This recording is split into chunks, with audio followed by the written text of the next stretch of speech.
Hi friends, இன்னைக்கு class வீடியோஸில் என்ன பார்க்க போனால் ஆடிட்டிங்லேயே ரொம்ப இம்பார்ட்டன்ட் கான்செப்ட் இந்த பேங்க் ஆடிட்டில் இருக்கக்கூடிய பேங்க் ஃபினான்ஷியல் ஸ்டேட்மெண்ட் ஆடிட். ஓகேங்களா? ஸோ பேங்க்கில் இருக்கக்கூடிய ஃபினான்ஷியல் ஸ்டேட்மெண்ட்டுக்கு வந்து தனி ஷெடியூல் வந்து நம்ம பார்த்துருக்குறோம் கார்பரேட் அக்கௌண்டிங்கில். ஸோ கார்பரேட் அக்கௌண்டிங்கில் வந்து பார்த்தீங்கன்னா பேங்க்கோட ஃபினான்ஷியல் ஸ்டேட்மெண்ட்டுமே நம்ம P&L அக்கௌண்ட் பேலன்ஸ் ஷீட் நம்ம ப்ரிப்பேர் பண்ணுவோம், அதுக்கப்புறம் ஷெடியூல்ஸ் நம்ம போடுவோம். ஸோ இது எல்லாமே ஃபினான்ஷியல் ஸ்டேட்மெண்ட்டில் வரும். இந்த ஃபினான்ஷியல் ஸ்டேட்மெண்ட்டை வந்து பார்த்தீங்கன்னா ஆடிட் பண்ணுறதை பற்றி இந்த வீடியோ ஃபுல்லாக ரொம்ப டீட்டெயிலாக நம்ம பார்க்க போகிறோம். இந்த வீடியோவே உங்களுக்கு வந்து பார்த்தீங்கன்னா ஒரு 1.5 மணி நேரம் 2 மணி நேரம் கிட்டக்க வரும். ஏன்னா பேங்க் ஃபினான்ஷியல் ஸ்டேட்மெண்ட் ஆடிட்டுங்கிறது ஒரு பெரிய கான்செப்ட். ஓகேங்களா? ஸோ ரொம்ப பெரிய concept. And at the same time ஆடிட்லேயே ரொம்ப இம்பார்ட்டன்ட் கான்செப்ட்னா இதுதான். ஸோ LDRன்னு சொல்லி மார்க் பண்ணி வச்சுக்கோங்க, மோஸ்ட் இம்பார்ட்டன்ட் கான்செப்ட். ஓகேங்களா? ஓகே. ஸோ பேங்க்கோட ஃபினான்ஷியல் ஸ்டேட்மெண்ட் ஆடிட்னா என்ன?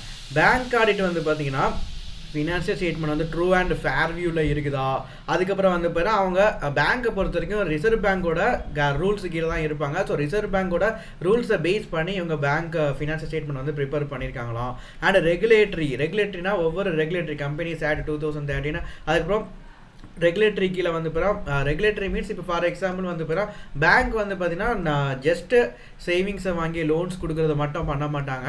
இப்போது ஷேர் மார்க்கெட்லேயுமே அவங்க வந்து இன்வெஸ்ட் பண்ணுவாங்க. அப்போது செபியோட ரெகுலேஷன் கீழேயுமே இவங்க வருவாங்க. ஸோ ரெகுலேட்டரி ரூல்ஸ்லாம் இவங்க கரெக்டாக ஃபாலோ பண்ணியிருக்காங்களா அப்படிங்கிறத நம்ம செக் பண்ணணும்.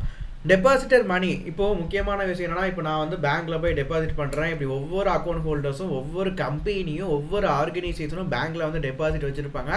அவ்வளோ மணியும் வந்து பார்த்தீங்கன்னா சேஃபாக இருக்குதா, இதுதான் ரொம்ப முக்கியமானது.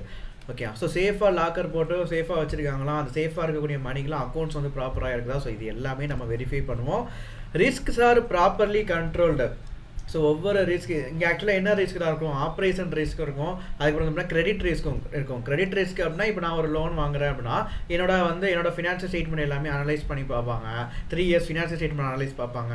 இவனால் திரும்ப ரீபே பண்ண முடியுமா, பேங்க்கில் எவ்வளோ ஃபிக்ஸட் டெபாசிட் வச்சிருக்கான், அதுக்கப்புறம் இது எல்லாமே செக் பண்ணிட்டு தான் கொடுப்பாங்க. ஸோ இது ஒரு டைப் ஆஃப் ரிஸ்க். என்னன்னா இப்போ நான் வந்து லோனை வாங்கிட்டேன், எனக்கு 10 லட்ச ரூபா லோனை கொடுத்துட்டாங்கன்னா ரீபே பண்ண முடியாமல் போச்சுன்னா பேங்க்கு கிளாஸ் தானே. ஸோ இந்த ரிஸ்க்கை வந்து பார்த்தீங்கன்னா ப்ராப்பராக கண்ட்ரோல் பண்ணியிருக்காங்களா. இப்போ ஒருத்தங்க லோன் கேட்குறாங்கன்னா கிரெடிட் ரேட்டிங் சிஸ்டம் எப்படி இருக்குது, சிபில் ஸ்கோர் வந்து எப்படி பார்க்குறாங்க. ஸோ இது எல்லாமே ப்ராப்பராக கண்ட்ரோல்டில் இருக்குது. அந்த இன்டர்னல் கண்ட்ரோல் இன்டர்னல் மேனேஜ்மெண்ட் வந்து ப்ராப்பராக இருக்குதா அப்படிங்கிறத செக் பண்ணுவாங்க. அசட்டை பொறுத்த வரைக்கும் பேங்க்கை பொறுத்த வரைக்கும் முக்கியமான அசட்டை லோன்ஸ் அண்ட் அட்வான்சஸ். சரிங்களா? லோன்ஸ் அண்ட் பேங்க் வந்து பார்த்தீங்கன்னா அக்கௌண்ட் ஹோல்டர்ஸுக்கு லோன்ஸ்லாம் கொடுக்குறாங்க. ஓகே. ஸோ லோன் வந்து கொடுக்குறாங்க. இந்த லோனு பேங்க்கை பொறுத்த வரைக்கும் என்ன ஹெட்டு கீழே வரும், அசட்டு கீழே நான் long term loans and advances, short term loans and அட்வான்ஸ்னு சொல்லிட்டு அசட்ஸ் கீழே இது வரும். ஓகேங்களா?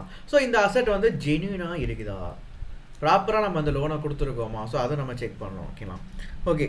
ஸோ ஜென்ரல் இஷ்யூ வந்து பார்த்தீங்கன்னா இது வந்து ஆடிட்டோட பிளானிங் ஸ்டேஜ் மீன்ஸ் இன்னும் ஆடிட் ஸ்டார்ட் பண்ணல. ஃபஸ்ட்டு என்ன பண்ணுவோன்னா, ஃபஸ்ட்டு ஒரு பேங்க்கை பற்றி இது என்ன மாதிரி பேங்க்கு, ஸோ அதோட ஸ்ட்ரக்சர் என்ன, அதோட ஆர்கனைசேஷன் ஹையரார்ச்சி என்ன, அவங்க என்னென்ன ஆப்ரேஷன்லாம் பண்ணுறாங்க. ஸோ இவங்களை நம்ம ஆடிட் பண்ணோன்னா எந்தெந்த ஏரியாவில் தப்பு இருக்கும், நம்ம ஆடிட்டுங்கிறதே தப்பு கண்டுபிடிக்கிறது தான். ஸோ எந்தெந்த ஏரியாவில் இவங்களோட ஆப்ரேஷனல் ஸ்ட்ராட்டஜி பார்த்துட்டு எந்தெந்த ஏரியாவில் தப்பு இருக்கும். இப்போ ஒன்றும் இல்லை, இப்போ நான் கிளாஸ் எடுக்கிறேன். ஓகேங்களா? கிளாஸ் எடுக்கிறேன், நான் வந்து நோட்ஸ் வந்து கொடுக்குறேன், கிளாஸ் எடுக்கிறேன், வீடியோ மேக் பண்ணுறேன். ஸோ இப்போ ஒரு ஸ்டூடெண்ட்ஸ் வந்து பார்த்தீங்கன்னா ஸ்டூடெண்ட்ஸ்கிட்ட வந்து நான் வந்து ஃபீட்பேக் கேட்குறேன்னா அவங்க உடனே வந்து இவங்க எந்தெந்த ஏரியாவில் தப்பு விட்டுருக்காங்க. நான் கிளாஸ் எடுக்கிறதுல ஏதாச்சும் ஒரு இடத்துல லேக் ஆகிருப்பீங்க, இல்லை வந்து பார்த்தீங்கன்னா ஏதாச்சும் ஒரு டாபிக் வந்து ஸ்பீடாக எடுத்திருப்பேன், இல்லை வந்து பார்த்தீங்கன்னா நோட்ஸ் வந்து பார்த்தீங்கன்னா ப்ராப்பராக ஃபுல் இன்டெப்த்தாக எல்லாமே இருக்கும். ஸோ இதெல்லாம் வந்து பார்த்தீங்கன்னா நீங்கள் வந்து ஐடென்டிஃபை பண்ணி ஓகே இதை பாயிண்ட் அவுட் பண்ணி சொன்னால் ப்ரோ வந்து அடுத்த டைம் சூப்பராக எடுப்பார். ஸோ இது வந்து என்கிட்ட பாயிண்ட் அவுட் பண்ணி சொல்கிறதுனால தப்பே கிடையாதுங்க. என்கிட்ட வந்து நீங்கள் என்ன குறை வேணாலும் நீங்கள் சொல்லலாம், ஏன்னா தப்பே கிடையாது. எனக்கு பின்னாடி போய் சொல்கிறது மட்டும்தான் எனக்கு டேஞ்சர். என்கிட்ட மூஞ்சிக்கு நேராக பேசு அப்படிங்கிற மாதிரி மூஞ்சிக்கு நேராக நீங்கள் ஒரு குறைய சொல்லிட்டீங்க அப்படின்னா பிரச்சனையே கிடையாது. அது வந்து பார்த்தீங்கன்னா சரி ஓகே ப்ரோ நமக்காண்டி சொல்லியிருக்கிறாங்க, அடுத்த தடவை இம்ப்ரூவ் பண்ணால் நமக்கு தானே பெருமை அப்படிங்கிற மாதிரி நான் அடுத்த தடவை நான் இம்ப்ரூவ் பண்ண வைக்கலாம். ஸோ இப்போ ஒருத்தங்கள்ட்ட போய் நான் ஃபீட்பேக் கேட்குறேன்னா நான் வந்து எந்தெந்த ஏரியாவில் வந்து நான் மிஸ்டேக் விட்றேங்கிறத பாயிண்ட் அவுட் பண்ணி அதை வந்து செக் பண்ணி சொல்லுவாங்க. ஓகேங்களா? அதே மாதிரி தான் ஆடிட் பிளானிங் ஸ்டேஜில் அவங்க என்ன மாதிரி ப்ராசஸ் பண்ணிட்டு இருக்காங்க, எந்த ஏரியாவில் லேக் ஆகிறதுக்கு வாய்ப்பு இருக்குது, எந்த ஏரியாவில் தப்பு வர்றதுக்கு வாய்ப்பு இருக்குது. ஸோ அதை நம்ம பிளானிங் நம்ம பண்ணணும். ஓகேங்களா? ஸோ பிளான் பண்ணுறதுக்கு முக்கியமானது ஃபஸ்ட்டு பேங்க்கோட என்விரான்மெண்ட் என்னங்கிறத தெரிஞ்சுக்கணும். பேங்க் வந்து பார்த்தீங்கன்னா இவங்க வந்து டெபாசிட் வந்து எப்படி சேவ் பண்ணி வைக்கிறாங்க, லாக்கர் சிஸ்டம் எப்படி இருக்குது, அதுக்கப்புறம் வந்து பார்த்தீங்கன்னா மணி கண்ட்ரோல் சிஸ்டம், மணி வந்து ரொட்டேஷன் வந்து எப்படி கண்ட்ரோல் பண்ணுறாங்க. ஃபார் எக்ஸாம்பிள் இப்போ லக்கி பாஸ்கர் படம் பார்த்துருப்பீங்க. லக்கி பாஸ்கர் படத்தில் என்ன நடக்கும்னா என்ன நடக்கும்னா அது ரொம்ப வருஷத்துக்கு 1992 டைமில் இருக்கக்கூடிய ஸ்டோரி ஓகேங்களா. ஸோ அந்த டைமில் வந்து என்ன பண்ணுவாங்கன்னா அவர் வந்து லக்கி பாஸ்கர் வந்து பார்த்தீங்கன்னா கேஷியராக இருப்பார். கேஷியராக இருக்கிறப்ப அவருக்கு வந்து பார்த்தீங்கன்னா எல்லாருமே கேஷ் டெபாசிட் பண்ணுவாங்க சரிங்களா. ஸோ இந்த கேஷ் டெபாசிட் பண்ண பணம் ஃபுல்லாமே அவரோட லாக்கரில் தான் இருக்கும். இது எப்பவும் பேங்க்கோட லாக்கரில் வச்சு அக்கௌண்ட்ஸை காமிப்பாங்கன்னா வீக்கெண்டில் காமிப்பாங்க. ஸோ இந்த 1 வீக் டைமில் இந்த கேஷை ஃபுல்லாக என்ன பண்ணுவார்னா இவர் ரொட்டேஷனுக்கு விடுவார் ஓகேங்களா. ஸோ இவர் வந்து பார்த்தீங்கன்னா அது ஆக்சுவலாக இல்லீகல் ஆக்டிவிட்டீஸ் தான். ஸோ இவர் என்ன பண்ணுவார்னா ரொம்ப குடும்ப சுச்சுவேஷன் வந்து மோசமாக இருக்குங்கிறதுக்காண்டி ஸோ ஏதாச்சும் ஒன்று பண்ணணும் அப்படிங்கிறதுல ஒரு பண்ணுவார். என்னென்னா அந்த வீக்கில் வரக்கூடிய கேஷ் டெபாசிட் ஃபுல்லாமே அவர் கையில் தான் இருக்கும். அவர் மொத்தமாக ஷோகேஸில் எடுத்து போட்டு என்ன பண்ணுவார்னா ரொட்டேஷனுக்கு விட்டுருவார், ஸ்மக்லிங்கில் வந்து விட்டுருவார். ராம்கி வந்து பார்த்தீங்கன்னா அதை ஸ்மக்லிங்காண்டி இவன்கிட்ட காசு கேட்டுகிட்டே இருப்பான். ஸோ ஸ்மக்லிங்காண்டி விட்டுருவார். ஸோ ஒரு 10 லட்ச ரூபா ஸ்மக்லிங் விட்டார்னா அவருக்கு திரும்ப ப்ராஃபிட்டோட சேர்த்து 20 லட்ச ரூபா வரும். ஸோ ரிமைனிங் 10 லட்சத்தை நெக்ஸ்ட் வீக்கில் வந்து லாக்கரில் கொண்டு போய் அவர் சப்மிட் பண்ணும். அவரோட டியூட்டி என்னன்னா அந்த 1 வீக்கில் சேர்ந்த ஃபண்டை ஃபுல்லாமே லாக்கரில் போய் சப்மிட் பண்ணி அக்கௌண்ட்ஸை கரெக்டாக காமிக்கணும். ஸோ 10 லட்ச ரூபா எடுத்து ரொட்டேஷனில் ஸ்மக்லிங் விட்டுட்டு 20 லட்ச ரூபா வந்துடும். அந்த 20 lakhsல 10 lakhs ப்ராஃபிட் இவர் வச்சுக்குவார். 10 lakhs வந்து பார்த்தீங்கன்னா பேங்க்கில் வீக்கெண்டில் கரெக்டாக டெபாசிட் பண்ணி அக்கௌண்ட்ஸை காமிச்சிடுவார். ஸோ இந்த இடத்துல வந்து பார்த்தீங்கன்னா பேங்க்குக்கு எந்த லாஸும் கிடையாது, பேங்க்குக்கு எந்த பிரச்சனையும் கிடையாது, இவருக்கும் ரிஸ்க்கு கிடையாது, இவருக்கு ப்ராஃபிட் மட்டும் வந்துகிட்டே இருக்கும் ஓகேங்களா. ஸோ 4 பேர் நல்லா இருக்கணும், எதுவுமே தப்பு இல்லைங்கிற மாதிரி இதனால் யாருக்குமே எந்த லாஸும் கிடையாது ஓகேங்களா. லாஸ் வந்து பார்த்தீங்கன்னா கவர்மெண்ட் தான் லாஸ். என்ன ஸ்மக்லிங் ஆக்டிவிட்டீஸ் பண்ணுறாரு, இவர் வேறு ஏதாச்சும் பிஸ்னஸை விட்டுருந்தா கூட பெருமையாக பேசிக்கலாம். பட் ஸ்மக்லிங் ஆக்டிவிட்டீஸை விட்டதுனால என்ன ஆகுனா கஸ்டம்ஸ் டியூட்டி அங்கே பே பண்ண மாட்டாங்க. ஸ்மக்லிங்னா என்னது, கஸ்டம் டியூட்டி பே பண்ணாமல் சரக்கு உள்ளே இறக்கி உள்ளே குறைஞ்ச ரூபாய்க்கு சேல் பண்ணுவாங்க. ஸோ இவங்களுக்கு டிமாண்ட் அதிகமாக இருக்கும். ஸோ மார்க்கெட்டில் இவங்க ப்ராடக்டோட டிமாண்ட் அதிகமாக இருக்கும். காரணம் என்னென்னா டியூட்டி கட்டாமல் கூட்ஸ் இறக்குவாங்க. டியூட்டி கட்டாமல் கூட்ஸ் இறக்குறப்ப இவங்களுக்கு செலவு கம்மி. ஸோ இவங்க கம்மியான விலைக்கு சேல் பண்ணிடலாம். ஸோ இவங்களுக்கு நிறைய ப்ராஃபிட் வரும் ஓகேங்களா. ஸோ இந்த மாதிரியான ப்ராஃபிட் வந்து அவர் பார்த்துட்ருப்பார். ஸோ பேங்க்கை பொறுத்த வரைக்கும் என்ன மாதிரி பேங்க்கோட என்விரான்மெண்ட் அண்டர்ஸ்டாண்ட் பண்ணி அவங்களோட ஆப்ரேஷன், ஸோ இந்த கேஷ் டெபாசிட்லாம் லாக்கரில் வச்சு பூட்டி அக்கௌண்ட்ஸை காமிக்கிற அந்த ஒரு இன்டர்னல் மேனேஜ்மெண்ட் வந்து எப்படி இருக்குது, ஸோ அந்த ஆப்ரேஷன் எல்லாமே நம்ம செக் பண்ணணும். ஒவ்வொரு பேங்க்கை வந்து பார்த்தீங்கன்னா ஒவ்வொரு விதமான ஆப்ரேஷன் பண்ணுவாங்க. இண்டஸ்ட்ரியல் டெவலப் பேங்கை பொறுத்த வரைக்கும் இண்டஸ்ட்ரிக்கு உண்டான லோன் வந்து கொடுப்பாங்க. ரூரல் ஏரியாவில் இருக்கக்கூடிய பேங்க்குக்கு கிராமத்து புறங்களுக்குள்ள அக்ரிகல்ச்சர் லோன் வந்து கொடுப்பாங்க ஓகேண்ணா. ஸோ என்ன மாதிரியான ஆப்ரேஷன் வந்து அவங்க பண்ணுறாங்க, என்ன டைப் ஆஃப் பேங்க், என்ன ரெகுலேஷன் கீழே வராங்க, ஸோ இந்த என்விரான்மெண்ட் எல்லாமே நம்ம செக் பண்ணணும் ஓகேண்ணா. இன்டர்னல் கண்ட்ரோல் சிஸ்டம்னா இப்போ சொன்னோம்ல, இப்போ ஒரு வீக்கில் வரக்கூடிய ஃபண்டை ஃபுல்லாமே வீக் எண்டில் டெபாசிட் பண்ணுறாரு. இந்த இன்டர்னல் கண்ட்ரோல் சிஸ்டம் மோசமாக இருக்குது. ஸோ அதனால தான் அங்கே மிஸ்யூஸ் பண்ணுறதுக்கு வாய்ப்பு இருந்துச்சு. இன்டர்னல் கண்ட்ரோல் சிஸ்டம் பெஸ்ட்டாக இருந்துச்சுன்னா உடனே அதை அக்கௌண்ட்ஸில் காமிச்சிட்டு இருந்தாங்கன்னா இந்த தப்பு நடக்கிறதுக்கு வாய்ப்பு கிடையாது. ஸோ இன்டர்னல் கண்ட்ரோல் சிஸ்டம் வந்து பெஸ்ட்டாக இருக்குதா. ரெகுலேட்டரி என்விரான்மெண்ட் எந்த ரெகுலேஷன் கீழே வராங்களோ அந்த ரூல்ஸ் அண்ட் ரெகுலேஷன் அவங்க கரெக்டாக ஃபாலோ பண்ணுறாங்களா. ரிஸ்க் எக்ஸ்போசர்னால் இப்போ லோன் வந்து கொடுக்குறாங்க, கிரெடிட் ரிஸ்க் இருக்குது. இந்த கிரெடிட் ரிஸ்க்கை எப்படி வந்து அவங்க மேனேஜ் பண்ணுறாங்க. மேனேஜ் மீன்ஸ் இப்போ ஒருத்தவங்களுக்கு லோன் கொடுக்குறதுக்கு முன்னாடி அவரோட கிரெடிட் ரேட்டிங்கு, சிபில் ஸ்கோரு, அவர் அக்கௌண்ட்டில் எவ்வளோ அமௌண்ட் இருக்குது ஓகேலாம். ஸோ எல்லாமே அவர் செக் பண்ணணும். அவருக்கு என்னென்ன ப்ராப்பர்ட்டிஸ்லாம் இருக்குது, அவரோட நெட்வொர்த் என்ன, ஸோ இதெல்லாம் செக் பண்ணணும். அந்த செக் பண்ணக்கூடிய சிஸ்டம் வந்து ப்ராப்பராக இருக்கணும். ஸோ அதை நம்ம ஆடிட் பண்ணுவோம் ஓகேவா. ஆப்ஜெக்டிவ் என்னன்னா, முக்கியமான ஆப்ஜெக்டிவ் உங்கள்கிட்ட நான் ஃபீட்பேக் இருப்போ என்னென்ன ஏரியாவில் நான் தப்பு விடுவேங்கிறத நீங்கள் ஃபஸ்ட்டு நோட் பண்ணுவீங்க. அதே தான் ஐடியாஸ் வேர் மிஸ்டேட்மெண்ட் அக்கர், எங்கெங்கே தப்பு நடக்கிறதுக்கு வாய்ப்பு இருக்குது. ஸோ அந்த ஏரியாவை ஃபஸ்ட்டு எடுத்தோடனே ஐடென்டிஃபை பண்ணுறது தான் ஆடிட்டோட main objective. Okay, practical view பார்த்தா bank heavily lending to real estate, higher default rates, more ஆடிட்டர்ஸிங். அதாவது பேங்கை பொறுத்த வரைக்கும் ரியல் எஸ்டேட்டுக்கு மட்டும் அதிகமாக ரூபா கொடுத்துட்ருக்காங்கன்னா, லோன்ஸ் வந்து கொடுத்துட்ருக்காங்கன்னா, ரியல் எஸ்டேட் பிஸ்னஸில் ஃபண்டு ரொம்ப இன்வெஸ்ட் ஆகிட்டே இருக்கும் சரிங்களா. அது ஒரு குறிப்பிட்ட பாயிண்ட்டுக்கு அப்புறம் லாஸ் ஆகிறதுக்கு வாய்ப்பு இருக்குது ஓகே. ஏன்னா ஒரே ஏரியாவில் வந்து நம்ம லோன் கொடுத்துட்டே இருக்கக்கூடாது.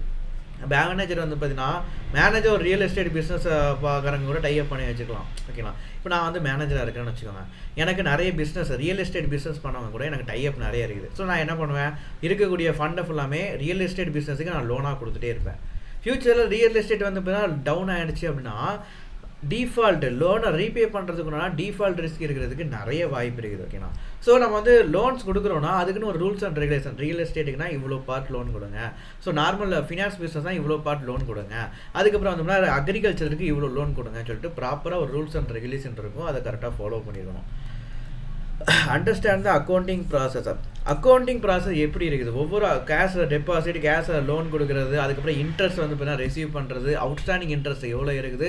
ஸோ இதெல்லாம் அக்கௌண்ட்ஸில் என்ட்ரி நம்ம போடுறது, அந்த என்ட்ரிஸ்லாம் ப்ராப்பராக பண்ணுறாங்களா. பேங்கை பொறுத்த வரைக்கும் முக்கியமான விஷயம், ஒவ்வொரு என்ட்ரியும் போட்டு உட்காந்து எழுதிட்டு இருக்க மாட்டாங்க. கோர் பேங்கிங் சிஸ்டம் அங்கே அப்ளை ஆகும். ஓகேங்களா. கோர் பேங்கிங் சிஸ்டம்னா கம்ப்யூட்டரைஸ்டு. ஓகேங்களா. ஸோ நீங்கள் என்ன பண்ணாலுமே உடனே வந்தோம்னா கோர் இதாயிரும். நீங்கள் வந்து எப்படின்னா இப்போ கேஷ் வந்து ஒரு 10 லட்ச ரூபா ஒரு கஸ்டமர் டெபாசிட் பண்ணுறாங்க. ஸோ அதை உட்காந்து எழுதி வச்சு அதுக்கப்புறம் வந்து பார்த்தீங்கன்னா அது வந்து பார்த்தீங்கன்னா அவரோட அக்கௌண்ட்டில் வந்து பார்த்தீங்கன்னா அதுக்கப்புறம் அதில் என்ட்ரி போடணும். அதுக்கப்புறம் வந்து பேங்க்கோட டோட்டல் அந்த எப்படி சொல்கிறது, டோட்டல் லெட்ஜர் புக்கில் அதுக்கப்புறம் என்ட்ரி போடணும். அதுக்கப்புறம் ஃபைனல் அக்கௌண்ட்டுக்கு ட்ரான்ஸ்ஃபர் பண்ணணும். இப்படி ஒவ்வொரு என்ட்ரியாக அவங்க போட்டுட்டு இருக்க முடியாது. ஒவ்வொரு கஸ்டமருக்கும் நம்பர் ஆஃப் கஸ்டமர் அங்கே இருப்பாங்க. ஒரு பேங்க்கில் எத்தனை பேர் அக்கௌண்ட் வச்சுருப்பாங்க. இருக்க பயவுலையில் ஃபுல்லாக அங்கே தான் பேங்க்கில் அக்கௌண்ட் வச்சுருக்காங்க. ஒவ்வொரு பயவுலையிலுக்கும் நம்ம வந்து உட்காந்து என்ட்ரிஸ் போட்டுட்டு இருக்க முடியாது. அந்த என்ட்ரிஸை லெட்ஜர் டு ஃபினான்ஷியல் ஸ்டேட்மெண்ட்டும் இப்படி போஸ்டிங் பண்ணிகிட்டே இருக்க முடியாது. கோர் பேங்கிங் சிஸ்டம் 10 லட்ச ரூபா போட்டாங்களா என்ட்ரி போட்டுருவாங்க, அவ்வளோதான். அது அங்கங்கே போஸ்ட் ஆயிரும். ஓகேங்களா. ஸோ அவரோட அக்கௌண்ட்டில் வந்து பார்த்தீங்கன்னா எவ்வளோ அமௌண்ட் கிடக்குது அங்கே போஸ்ட் ஆயிரும். பாஸ்புக் அவர் வந்து பார்த்தீங்கன்னா பிரிண்ட் போட்டார்னா இது வரைக்கும் எவ்வளோ டெபாசிட் பண்ணியிருக்காரு, டோட்டலாக எவ்வளோ இருக்குது, எவ்வளோ கேஷ் வந்து பேமெண்ட் நடந்திருக்கு, எல்லாமே அங்கே கம்ப்யூட்டரைஸ் சிஸ்டமாக அங்கே வந்துடும். ஓகேங்களா. அது போக இப்போது நம்ம பேங்க்கில் போய் டேரெக்டாக டெபாசிட் மட்டும் பண்ண மாட்டோம். ஜிபே மூலமாக அனுப்புவோம், ஃபோன்பே மூலமாக அனுப்புவோம். ஸோ எல்லாமே வந்து பார்த்தீங்கன்னா கோர் பேங்கிங் சிஸ்டம் மூலமாக அந்த அக்கௌண்ட் ஹோல்டரோட மொத்த அமௌண்ட்டு, கேஷ் எவ்வளோ டெபாசிட் பண்ணியிருக்காரு, எவ்வளோ பேமெண்ட் பண்ணியிருக்காரு, எல்லாமே இங்கே என்ட்ரி ஆயிரும். அது மட்டும் இல்லை, அந்த அக்கௌண்ட் ஹோல்டர் மட்டும் இல்லை, பேங்க்கோட டோட்டல் கேஷ் அங்கே எவ்வளோ இருக்குது அப்படிங்கிறத கூட அங்கே இந்த என்ட்ரி வந்து ட்ரான்ஸ்ஃபர் ஆயிரும். ஓகே, அந்த லெட்ஜர் புக்கில் ட்ரான்ஸ்ஃபர் ஆயிரும்.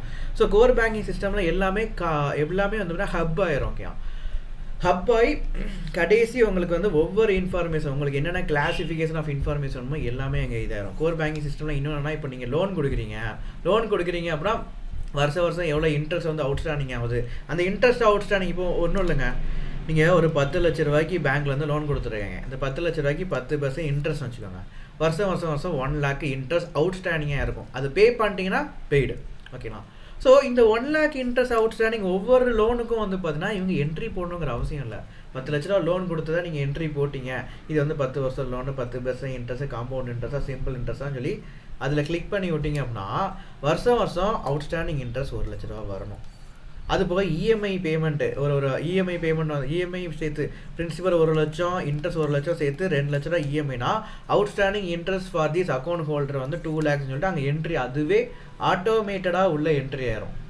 அதுக்கப்புறம் அவர் பே பண்ணிட்டாருன்னா இதில் வந்து அவுட்ஸ்டாண்டிங் வந்து ரெடியூஸ் ஆகி கேஷ் புக்கில் வந்து அது என்ட்ரி ஆயிரும். ஓகேங்களா. ஸோ இது வந்து கோர் பேங்கிங் சிஸ்டம். இதில் மேனுவல் ப்ராசஸ் நடக்கிறதுக்கு வாய்ப்பே கிடையாது. இப்போ ஃபுல் அண்ட் ஃபுல் மேனுவல் ப்ராசஸுக்கு வாய்ப்பே கிடையாது. அவ்வளோ நம்பர் ஆஃப் அக்கௌண்ட் ஹோல்டர்ஸ் இருக்காங்க. ஒவ்வொருத்தருக்கும் உட்காந்து என்ட்ரி போட்டு அதை வந்து போஸ்ட் பண்ணி அது முடியாது. ஓகேங்களா. ஸோ டோட்டல் அதுக்கும் வந்து பார்த்தீங்கன்னா போஸ்ட் பண்ணுறதுக்கு நிறைய அப்ரூவலும் வாங்குற மாதிரி இருக்கும். ஸோ இதெல்லாம் வந்து பார்த்தீங்கன்னா மேனுவல் ப்ராசஸில் நடக்கிறதுக்கு வாய்ப்பே கிடையாது. ஸோ மேனுவல் ப்ராசஸ் இப்போ ரேர். ஓகேங்களா. ஆடிட்டர் வந்து செக் பண்ணுறது என்னன்னா ஆட்டோமேட்டட் என்ட்ரிஸ் மீன்ஸ் ஒவ்வொரு அந்த அவுட்ஸ்டாண்டிங் இன்ட்ரெஸ்ட்லாம் ஆட்டோமேட்டட் என்ட்ரிஸாக கேஷ் புக் இது ஜிபே மூலமாக பே பண்ணியிருப்போம், அது ஆட்டோமேட்டிக்காக என்ட்ரி ஆயிரும். ஸோ அதை வந்து செக் பண்ணுவாங்க. ஆக்சஸ் இந்த என்ட்ரிலாம் ஆட்டோமேட்டடாக என்ட்ரி ஆகுது. ஓகே, இப்போது ஆக்சஸ் கண்ட்ரோல் அப்படின்னா நீங்கள் போய் பேங்க்கில் போய் லோன் கேட்குறீங்க, சரிங்களா. ஸோ மேனேஜர் வந்து பார்த்தீங்கன்னா உங்கள் அக்கௌண்ட்டை செக் பண்ணுவாங்க. இவர் எவ்வளோ கேஷ் ரிசீப்ட் வச்சிருக்காரு, எவ்வளோ கேஷ் பேமெண்ட் வச்சிருக்காரு, இதுக்கு முன்னாடி எவ்வளோ லோன் வாங்கியிருக்காரு, அந்த லோனை ப்ராப்பராக ஒவ்வொரு வருஷம் இஎம்ஐ ப்ராப்பராக பே பண்ணியிருக்காரா. அதுக்கப்புறம் வந்து பார்த்தீங்கன்னா இவர் என்ன கரண்ட் அக்கௌண்ட் என்ன வச்சிருக்காரு, ஸோ கரண்ட் அக்கௌண்ட்டில் வந்து பிஸ்னஸ் ட்ரான்சாக்ஷன் எப்படி போயிட்டு இருக்குது. ஸோ இது எல்லாமே உங்ககிட்ட வந்து கேட்க மாட்டார். உங்களோட அக்கௌண்ட் நம்பரை கொடுத்தீங்கன்னா அவரே என்ன பண்ணுவார், உள்ளே போய் ஆக்சஸ் பண்ணி உங்களோட ஜாதகத்தையும் அவர் உங்களோட டிரான்சாக்ஷன் ஹிஸ்ட்ரி எல்லாத்தையுமே எடுத்து அனலைஸ் பண்ணி பார்த்துருவார். ஓகேங்களா. ஸோ ஆக்சஸ் கண்ட்ரோல் வந்து பார்த்தீங்கன்னா மேனேஜர்ஸ் இந்த மாதிரி ஹையர் அத்தாரிட்டியில் வந்து ஆக்சஸ் இருக்கும். அவங்க என்ன பண்ணுவாங்கன்னா ஒவ்வொரு அக்கௌண்ட் ஹோல்டரோட இன்ஃபர்மேஷனாக அக்கௌண்ட் நம்பரை போட்டு டக்குன்னு உள்ள ஆக்சஸ் பண்ணி பார்த்துருவாங்க.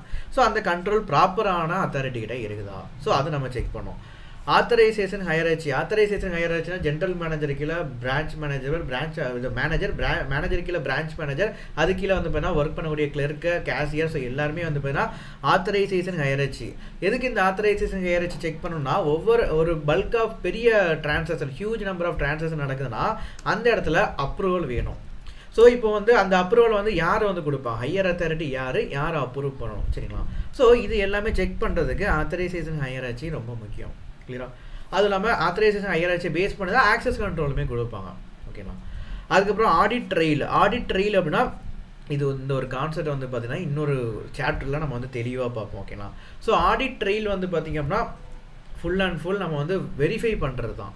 அந்த வெரிஃபை பண்ணக்கூடிய ஒரு டெக்னிக் தான் ஆடிட் ட்ரெயில். இது நம்ம ஒரு சாப்டரில் நம்ம பார்ப்போம். ஸோ லேட்டர்னு சொல்லி வச்சுருங்க. ஏன்னா சார் வந்து நடத்தாமல் போயிட்டாருன்னு நினைக்காதீங்க.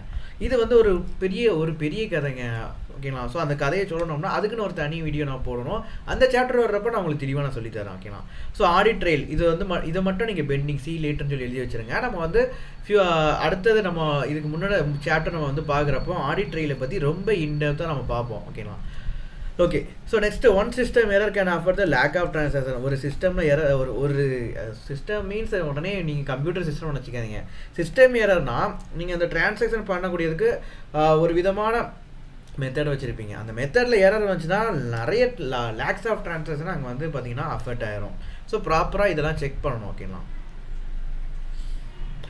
அதுக்கப்புறம் ரிஸ்க் மேனேஜ்மெண்ட் ப்ராசஸர். ரிஸ்க்கை பொறுத்த வரைக்கும் 3 டைப்ஸ் ஆஃப் ரிஸ்க் இருக்குங்க. கிரெடிட் ரிஸ்க்னா இப்போ நீங்கள் லோன் வந்து பார்த்தீங்கன்னா வாங்கியிருக்கீங்க, அதை ரீபே பண்ணுறதுக்கு டிஃபால்ட் ஆகிடுச்சுன்னா it's a credit risk. Market ரிஸ்க்னா லோனோட இன்ட்ரெஸ்ட் ரேட்டை வந்து மார்க்கெட்டில் சேஞ்ச் ஆகிறதுக்கு வாய்ப்பு இருக்குது. இப்போ நீங்கள் ஒரு பேங்க்லேருந்து நீங்கள் லோன் கொடுக்குறோன்னா நமக்கு 10% இன்ட்ரெஸ்ட் இன்கம் பேங்க்கு கிடைக்கும். இப்போ மார்க்கெட்டில் 10% குறைஞ்சிருச்சு, 8% ஆகிடுச்சுன்னா இன்ட்ரெஸ்ட் இன்கம் 2% குறையிறதுக்கு வாய்ப்பு இருக்குது. ஸோ இது market rate risk. Foreign exchange ரிஸ்க்னா ஃபாரின் கரன்சியில் நம்ம லோன் கொடுக்குறப்போ வந்து பார்த்தீங்கன்னா ஃபாரின் கரன்சியோட அந்த ருப்பி ரேட் வந்து டெப்ரிசியேட் ஆகிறதுக்கு வாய்ப்பு இருக்குது. ஸோ அது ஃபாரின் எக்ஸ்சேஞ்ச் ரிஸ்க்கு. ஆப்ரேஷனல் ரிஸ்க்கை பொறுத்த வரைக்கும் ஃப்ராட் உள்ளே இருக்கக்கூடிய system failure okay. So system உள்ளே இருக்கக்கூடிய இன்டர்னல் கண்ட்ரோல் மேனேஜ்மெண்ட் சிஸ்டம் வந்து ஃபெயிலியர் ஆகிடுச்சுன்னா அது வந்து ஆப்ரேஷனல் ரிஸ்க். உள்ளே நடக்கக்கூடிய அந்த ஆப்ரேஷன்ஸ் வந்து பார்த்திங்கன்னா ஏதாச்சும் ஒரு எரர் அண்ட் ஃப்ராட் நடந்ததுனால வரக்கூடிய ரிஸ்க் தான் ஆப்ரேஷனல் ரிஸ்க் சரிங்களா. ஸோ இது ரெண்டுமே வந்து எக்ஸ்டர்னல் ரிஸ்க்கு. இந்த ஆப்ரேஷனல் ரிஸ்க் தான் இன்டர்னல் ரிஸ்க்குன்னு சொல்லுவாங்க. Auditor evaluates effectiveness of risk monitoring. So auditor வந்து பார்த்தீங்கன்னா இந்த ரிஸ்க்கை வந்து மானிட்டர் பண்ணுறது, ரிஸ்க்கை வந்து பார்த்தீங்கன்னா கரெக்டான வேல மானிட்டர் பண்ணுறாங்களா, இந்த ரிஸ்க் மானிட்டரிங்குனால இன்டர்னல் கண்ட்ரோல் மேனேஜ்மெண்ட் ப்ராப்பராக இருக்குதாங்கிறத ஆடிட்டர் வந்து எவாலுவேட் பண்ணி செக் பண்ணுவார் ஓகேங்களா. ஏன்னா இது வந்து இந்த 3 ரிஸ்க்கையும் ப்ராப்பராக அவங்க கண்ட்ரோல் பண்ணாலே அங்கே மேக்ஸிமம் எரரும் ஃப்ராடும் இருக்கிறதுக்கு வாய்ப்பே இல்லை சரிங்களா. ஸோ இது வந்து ப்ராப்பராக இவங்க மானிட்டர் பண்ணுறாங்களா, இதுக்குனால இன்டர்னல் கண்ட்ரோல் மேனேஜ்மெண்ட் வந்து ப்ராப்பராக இருக்கிறா. கிரெடிட் ரிஸ்க் எப்படி மானிட்டர் பண்ணுவாங்க, சிபில் ஸ்கோர் மூலமாக, கிரெடிட் ரேட்டிங் மூலமாக. ஸோ அதுக்கு நிறைய ஸ்ட்ராட்டஜி அண்ட் டெக்னிக்ஸ் வச்சுருப்பாங்க. ஸோ அது அந்த சிஸ்டம் வந்து ப்ராப்பராக இருக்குதா. Market risk interest foreign exchange, மார்க்கெட்டில் இப்போ இருக்கக்கூடிய இன்ட்ரெஸ்ட் ரேட்டுக்கும் இவங்களோட இன்ட்ரெஸ்ட் ரேட்டுக்கும் டிஃப்ரென்ஸ் இருக்குதா, சேமாக இருக்குதா. ஸோ அதை செக் பண்ணுவோம். ஆப்ரேஷனல் ரிஸ்க் உள்ளே இருக்கக்கூடிய சிஸ்டமில் என்ட்ரிஸ் போடக்கூடிய அந்த ஏரியா, அதுக்கப்புறம் வந்து பார்த்தீங்கன்னா இன்டர்னல் மேனேஜ்மெண்ட் சிஸ்டம் இதெல்லாம் ப்ராப்பராக இருக்குதா. இது எல்லாமே ப்ராப்பராக இருந்தாலே மேக்ஸிமம் அங்கே எரர்ஸ் அண்ட் ஃப்ராட் வரதுக்கு வாய்ப்பு இல்லை. ஸோ அதை நம்ம செக் பண்ணுவோம். நெக்ஸ்ட் வந்து பார்த்தீங்கன்னா டெவலப் ஆடிட் பிளான். ஸோ இதெல்லாம் பார்த்துட்டு இதெல்லாம் அனலைஸ் பண்ணிட்டு அப்புறம் ஆடிட் பிளான் வந்து நம்ம போடுவோம் சரிங்களா. ஃபஸ்ட்டு எல்லாத்தையும் தெரிஞ்சுக்கணும். பேங்க்கில் இருக்கக்கூடிய ஆப்ரேஷன் எல்லாமே தெரிஞ்சுக்கணும். அவங்களோட கிரெடிட் ரிஸ்க் எப்படி இருக்குது, மார்க்கெட் ரிஸ்க், ஆப்ரேஷன் ரிஸ்க் எப்படி இருக்குது, அதுக்கப்புறம் அவங்களோட ஆட்டோமேட்டட் என்ட்ரிஸ்லாம் எப்படி பண்ணுறாங்க, ஆக்சஸ் கண்ட்ரோல் யார்கிட்டே இருக்குது, ஆத்தரைசேஷன் ஹையராச்சி எப்படி இருக்குது, ஆடிட் ட்ரெயிலை பற்றி, அதுக்கப்புறம் வந்து பார்த்திங்கன்னா பேங்க் வந்து எந்த மாதிரியான ஆப்ரேஷன் பண்ணுறாங்க, அவங்களோட இன்டர்னல் கண்ட்ரோல் சிஸ்டம் என்ன, ரெகுலேட்டரி என்விரான்மெண்ட்டை பற்றி, ரிஸ்க் வந்து எந்த மாதிரி இருக்குது, அந்த 3 டைப்ஸ் ஆஃப் ரிஸ்க்கு. ஸோ இது எல்லாத்தையுமே ஃபஸ்ட்டு நம்ம அனலைஸ் பண்ணிட்டு தான் பிளானே நம்ம வந்து பண்ணணும் ஓகேங்களா. எடுத்த உடனே ஒரு பிளானை நம்ம பண்ண முடியாது, எல்லாத்தையும் யோசிச்சுட்டு தான் நம்ம பிளான் வந்து பண்ண முடியும் ஓகேங்களா. ஸோ முதல்ல வந்து தோண்டணும், அதுக்கப்புறம் கட்டணும், அதுக்கப்புறம் தான் உள்ளே போகணும் அப்படிங்கிற மாதிரி ஃபஸ்ட்டு வந்து பார்த்தீங்கன்னா ஃபுல் அண்ட் ஃபுல் தெரிஞ்சுக்கணும். ஃபவுண்டேஷன் வந்து அதான். ஸோ தெரிஞ்சுக்கிட்டு அதுக்கப்புறம் தான் வந்து பார்த்தீங்கன்னா பிளான் பண்ணணும் சரிங்களா. Okay, so audit plan branch வந்து பார்த்தீங்கன்னா எந்த பிரான்ச்சை செலக்ட் பண்ணாங்க. ஏன்னா நிறைய டைப்ஸ் ஆஃப் பிரான்ச் இருக்கும், எல்லா பிரான்ச்லேயும் உட்காந்து போய் ஆடிட் பண்ண முடியாது ஓகேண்ணா. எந்த பிரான்ச்சில் மிஸ்டேட்மெண்ட் நிறைய நடக்குது, ஸோ அந்த பிரான்ச்சை செலக்ட் பண்ணணும். சாம்பிளிங் மெத்தட் மீன்ஸ் நம்ம வந்து பார்த்தீங்கன்னா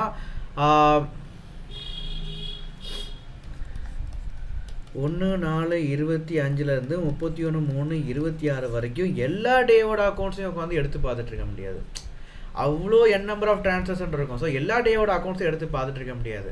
ஸோ நம்ம வந்து பார்க்குறப்போ நம்ம ஆடிட் போயிருக்கிறோம். சரி, இங்கே வந்து பார்த்தீங்கன்னா நிறைய டிஃப்ரென்ஸ், நிறைய எங்கே தப்பு நடந்திருக்குன்னா ஒரு மார்ச் மாதத்துல தான் முக்கால்வாசி தப்பு நடந்திருக்கு. ஏன்னா அதான் க்ளோசர் டேட்டு.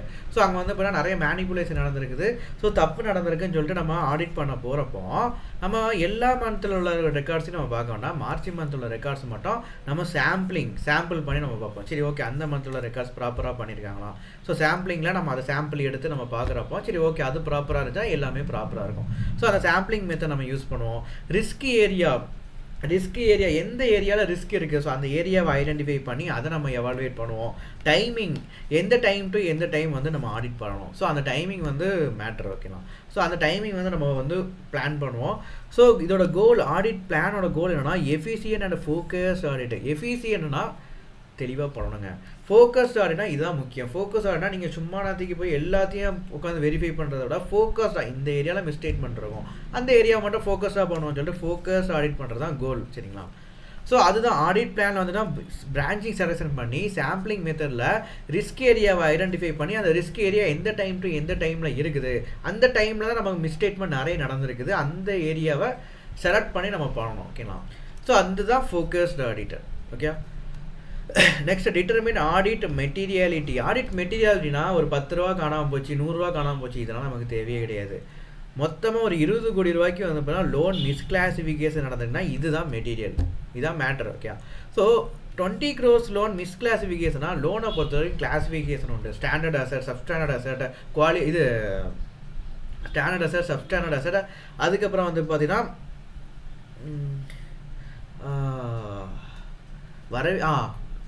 என்பிஏ, நான் பெர்ஃபார்மிங் அசட். ஸோ இந்த மாதிரி லோன் வந்து பார்த்தீங்கன்னா 4 டைப்ஸ் ஆஃப் கிளாசிஃபிகேஷன் நம்ம பண்ணுவோம். வச்சுக்கலாம். ஸோ ஸ்டாண்டர்ட் அசட் அப்படின்னா உங்களுக்கு வந்து 90 டேஸ்க்குள்ளே ரெக்கவர் ஆயிடும். 90 டேஸ்க்குள்ளே உங்களுக்கு வந்து அந்த மெச்சூரிட்டி பீரியட் முடிஞ்சு 90 டேஸ்க்குள்ளே உங்களுக்கு ரெக்கவர் ஆயிரும். சப்ஸ்டாண்டர்ட் அசட்னா 90 டேஸ்லேருந்து 12 மந்த்துக்குள்ளே உங்களுக்கு வரவே வராது, ரீபே ஆகவே ஆகாது. அதுக்கப்புறம் நான் பெர்ஃபார்மிங் அசட் அப்படின்னா உங்களுக்கு வந்து வரவே வராது. ஸோ இந்த மாதிரியான கிளாசிஃபிகேஷன் வந்து ப்ராப்பராக இருக்கணும். ஒரு 20 கோடி ரூபாய்க்கு கிளாசிஃபிகேஷன் ப்ராப்பராக பண்ணலினா அது வந்து மெட்டீரியல். 2 லட்ச ரூபாவுக்குள்ள லோன் வந்து பார்த்தீங்கன்னா கிளாசிஃபிகேஷன் பக்கவாக பண்ணலை அப்படின்னா அது நமக்கு இப்போ லட்சக்கணக்கில் நம்ம டிரான்சாக்ஷன் பேங்க்கை பொறுத்த வரைக்கும் கோடி கணக்கில் உள்ளதான் மெட்டீரியல். லட்சக்கணக்கில் இருக்கிறதெல்லாம் பெரிய லெவலில் நம்ம யோசிக்க மாட்டோம். சரிங்களா? ஒரு 2 லட்ச ரூபா, 3 லட்ச ரூபா, 4 லட்ச ரூபா இந்த லோனை வந்து மிஸ்கிளாசிஃபிகேஷன் பண்ணியிருக்காங்கன்னா அது பெருசாக உட்காந்துலாம் ஆடிட் பண்ண மாட்டாங்க. ஆடிட்டை பொறுத்த வரைக்கும் ஒரு 1 கோடி ரூபா, 2 கோடி ரூபா, 10 கோடி ரூபா வரைக்கும் தப்பு நடந்துச்சுன்னா நம்ம ஆடிட் பண்ணலாம். 1 லட்ச ரூபா, 2 லட்ச ரூபா, 3 லட்ச ரூபா நம்ம போய் ஆடிட் பண்ணணும் இல்லை, மேனேஜரே அங்கே சரி பண்ணிக்குவாங்க. ஓகேவா? ஸோ அதுதான் எது மெட்டீரியல்னு சொல்லிட்டு அந்த ஆடிட் மெட்டீரியாலிட்டி வந்து நம்ம செக் பண்ணுவோம். Bank has low tolerance or misstatement. Understand Basel framework. பேசல்னா அதுக்கு ஃபுல் ஃபார்ம் என்ன ப்ரோலாம் கேட்காதீங்க, இதுக்கு ஃபுல் ஃபார்மே கிடையாது. பேசல் ஃப்ரேம்வொர்க்னா ஒன்றுமே இல்லைங்க, குளோபல் லெவலில் இருக்கக்கூடிய ஸ்டாண்டர்ட்ஸை ஃபாலோ பண்ணுறது தான் Basel framework. International banking safety standards. So international லெவலில் பேசல் ஃப்ரேம்வொர்க்னா இன்டர்நேஷனல் லெவலில் இருக்கக்கூடிய சேஃப்டி ஸ்டாண்டர்ட்ஸ். ஓகேங்களா? So safety standard means capacity adequacy ratio வந்து ப்ராப்பராக இருக்குதா. கெப்பாசிட்டி அடிக்யூஸ் ரேஷியோனா இப்போ ஒன்றும் இல்லை, நீங்கள் லோன் வாங்க போகிறீங்க உங்கள் capital adequacy ratio. Okay, capital adequacy ratio வந்து ப்ராப்பராக இருக்காது. கேபிட்டல் அடிக்யூஸ் ரேஷியோனா நான் பெர்ஃபார்மிங் அசட் வந்து கம்மியாக இருக்கணும். ஓகேவா? பெர்ஃபார்ம் பண்ணக்கூடிய அந்த ஸ்டாண்டர்ட் அசட்ஸ் வந்து அதிகமாக இருக்கணும். இதுதான் கேபிட்டல் அடிக்யூஸ் ரேஷியோ. ஓகேவா? ஏன்னா நான் பெர்ஃபார்மிங் அசட் அதிகமாக இருந்துச்சுன்னா உங்கள் ஃபண்ட் ஃபுல்லாமே லோனில் போய் லாக் ஆகி நிற்கணும்னு அர்த்தம். கொடுத்த லோனை எதுவுமே ரீபே ஆகலை, எவனுமே லோனை வந்து திருப்பி ரீபே பண்ணல. ஸோ லோன் வாங்குறதுக்காண்டி லோன் அலைஞ்சிட்டு இருப்போம். ஸோ அந்த மாதிரியான சிச்சுவேஷன் வந்து பார்த்தீங்கன்னா வரக்கூடாது. ஸோ கேபிட்டல் அடிக்வேட் ரேஷியோ வந்து பார்த்தீங்கன்னா ப்ராப்பராக இருக்குதா, அதிகமாக இருக்குதா. நான் பெர்ஃபார்மிங் அசட் வந்து கம்மியாக இருக்கணும். ஸ்டாண்டர்ட் அசட் ஒழுங்காக கொடுத்த லோனை ஃபுல்லாக ரீபே பண்ணிகிட்டே இருந்தாங்கன்னா கேபிட்டல் அடிக்வேட் ரேஷியோ அதிகமாக இருக்கும். ஸோ அதை நம்ம செக் பண்ணோம். அதுக்கப்புறம் ரிஸ்க் வெயிட்டட் அசட் அப்படின்னா நிறைய லோனுக்கு வந்து பார்த்தீங்கன்னா கிரெடிட் ரிஸ்க் அதிகமாக இருக்கும். ஓகேங்களா? நம்ம வந்து கொலேட்டர் செக்யூரிட்டி இல்லாமல் லோன் வந்து இஷ்யூ பண்ணியிருப்போம். ஸோ அந்த ரிஸ்க் வெயிட்டட் அசட் வந்து ப்ராப்பராக மேனேஜ் பண்ணுறாங்களா, ஸோ அதை நம்ம வெரிஃபை பண்ணோம். அதுக்கப்புறம் லிக்விடிட்டி ரெக்யர்மெண்ட்னா ஒன்றுமே இல்லைங்க. இன்னொன்று, இந்த கேபிட்டல் அடிக்வேசி ரேஷியோ லிக்விடிட்டி ரெக்யர்மெண்ட்டை பொறுத்த வரைக்கும் நீங்கள் மொத்தமாக அந்த பேங்க்கில் அக்கௌண்ட் ஹோல்டர்ஸ் வந்து ஒரு 100 கோடி ரூபாய்க்கு டெபாசிட் பண்ணியிருக்கிறாங்க. லோன் வந்து பார்த்தீங்கன்னா 100 கோடி ரூபாய்க்கு அந்த கொடுத்த 100 கோடி ரூபா டெபாசிட்டுமே லோனுக்கு இஷ்யூ பண்ணியாச்சு. இப்போது இந்த டெபாசிட் ஹோல்டர்ஸுக்கு மெச்சூரிட்டி டைமில் அமௌண்ட்டை திரும்ப ரீபே பண்ணுமா வேண்டாமா? ரீபே பண்ணுறதுக்கு அவங்க கையில் பேங்க்கு கையில் காசு இருக்கணும். எல்லாத்தையுமே லோனாக கொடுத்துட்டாங்க. அந்த லோன் வாங்கினவங்களாம் திரும்ப ரீபே பண்ணவே இல்லைன்னு வச்சுக்கோங்க. இந்த பயல்களுக்கு நம்ம 100 கோடி ரூபா திரும்ப கொடுக்க முடியுமா? முடியாது. எல்லாரும் கொந்தளிச்சிருவாங்க. அவங்களுக்கு மெச்சூரிட்டி டைமில் கரெக்டாக கொடுத்து தான் ஆகணும். கொடுக்கலன்னா கொந்தளிச்சிருவாங்க, கேஸ் போட்டுருவாங்க. ஸோ இதுதான் வந்து பார்த்தீங்கன்னா லிக்யூடிட்டி ரெக்யர்மெண்ட்டு. இது ப்ராப்பராக இருக்கணும். எப்படி சப்போஸ் இந்த லோன் கொடுத்துருக்கோம், 100 கோடி ரூபா லோன் கொடுத்துருக்கோம், எவனுமே திரும்ப ரீபே பண்ணலான்னு வச்சுக்கோங்க. நம்ம இவங்களுக்கு ஆர்பிஐ கிட்டக்கிறது இல்லை பக்கத்தில் கமர்ஷியல் பேங்க் கிட்டக்கிறது லோனை இவனுங்க வாங்கி நமக்கு கொடுக்க வேண்டியதாக இருக்கும். சரிங்களா? ஸோ அந்த மாதிரி சிச்சுவேஷன் வந்துடக்கூடாது. அப்படி வந்துச்சுன்னா அங்கே நிறைய எரர்ஸ் அண்ட் ஃப்ராட்ஸ் வரதுக்கு வாய்ப்பு இருக்குது. So capital adequacy ratio, risk weighted asset, liquidity requirement, இது எல்லாத்தையுமே நம்ம வெரிஃபை பண்ணுவோம். இது வந்து பார்த்திங்கன்னா ரொம்ப முக்கியமான ஏரியா. ஓகேண்ணா. கேபிட்டல் அடிக்குவேசி ரேஷியோக்கு ஒரு ஃபார்முலா உண்டு. ஓகேண்ணா, ஒரு நிமிஷம் நம்ம கூகுளில் செக் பண்ணுவோம். நம்ம புக்கிலலாம் அதை பற்றி அவ்வளோவா கொடுக்கவே இல்லை.